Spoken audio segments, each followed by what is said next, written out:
go ahead and raise your right hand. Do you swear or affirm any testimony you're about to give in the matter now pending before the court is the truth, the whole truth, and nothing but the truth, so help you God? I do. All right, you can have a seat. And if you want to start just by introducing yourself to the jury, tell us where you're employed.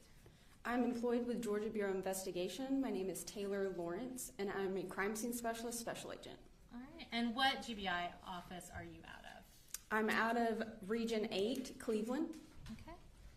And even though you work out of Cleveland, did you provide assistance in the Apalachee High School shooting investigation on September 4th of 2024? I did. And how did you become involved with that? I interviewed Natalie Griffith. Okay. And where did you respond to do that? I was told that there was a victim at Northeast Georgia Medical Center in Gainesville, Georgia, and at that time I didn't have a name. And once I got to the hospital, that's when they told me and showed me to where she was in surgery. All right. And in your capacity at the GBI, was your office and other outside offices coming into Barrow County and the surrounding hospitals to provide assistance to law enforcement on that day? We did, yes. So when you first got to Northeast Georgia Medical Center, were you able to speak with Natalie initially? Oh, I'm sorry. I was not. No, she was in surgery when I arrived at the hospital. Okay.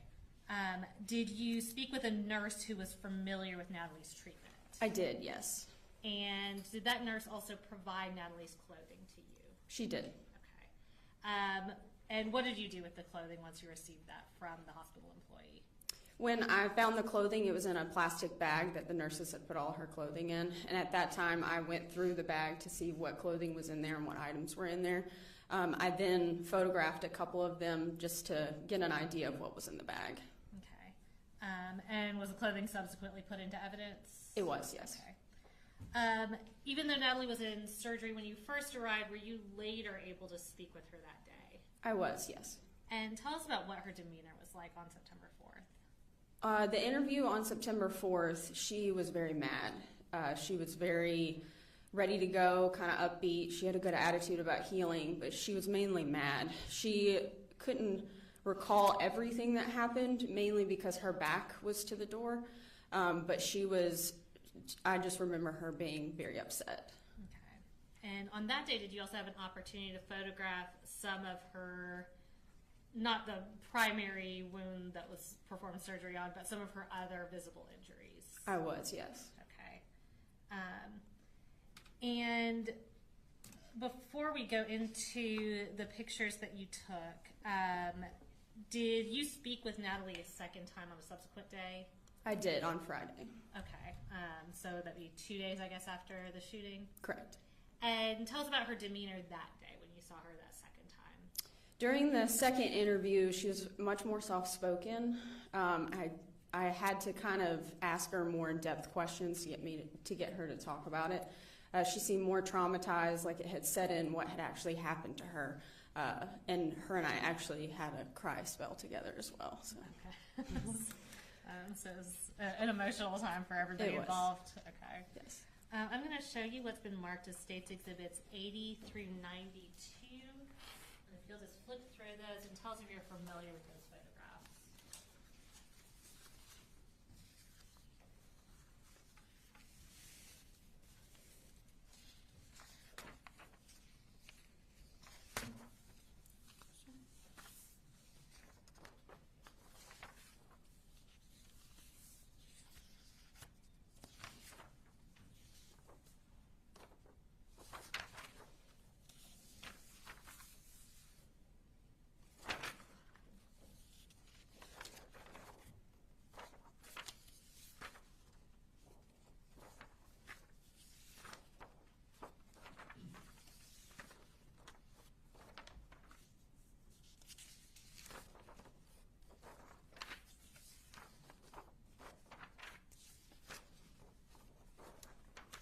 Yes, I am. These are photographs I took.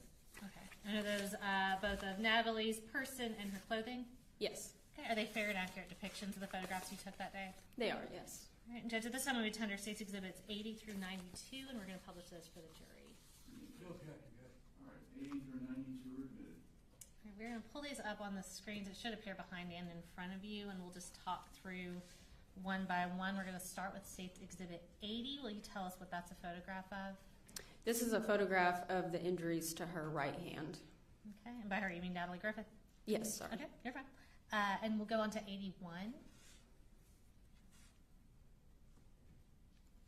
This is just a different angle of that same hand. Okay, and do y'all use that measuring stick just to give a perspective of the size of the injuries? Correct.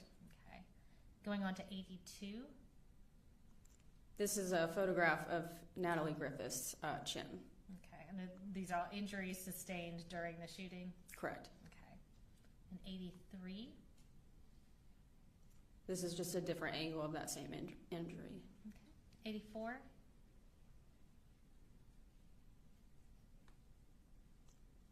This is a photograph of her chin and then as well as injuries to her chest Okay, and neck. and 85. This is a photograph of the jeans she was wearing when she was shot.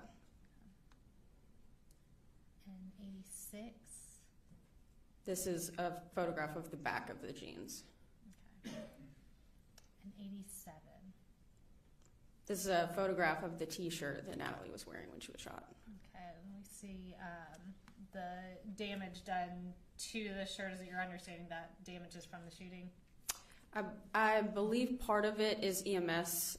When they responded to her, they cut some of the shirt, but that is the area where the bullet wound was, and then there's also a hole near the neckline as well that is a bullet defect. Okay. And 88. This is the neckline bullet defect. All right. And can you point on that screen behind you? And it's kind of hard with the black shirt where that defect is. Perfect. Thank you. And 89. This is a photograph of the inside of the t-shirt. I'm just photographing all sides of this defect. Okay. States 90. This is the bra that Natalie was wearing. Okay. And 91. This is a mid-range view of a bullet defect in her bra. Okay. And 92. And here I'm just showing how large the hole was. And I do not have any additional questions for you, but the defense may have some. I'll come grab this. Cross. No question, John. All right, thank you. Appreciate it.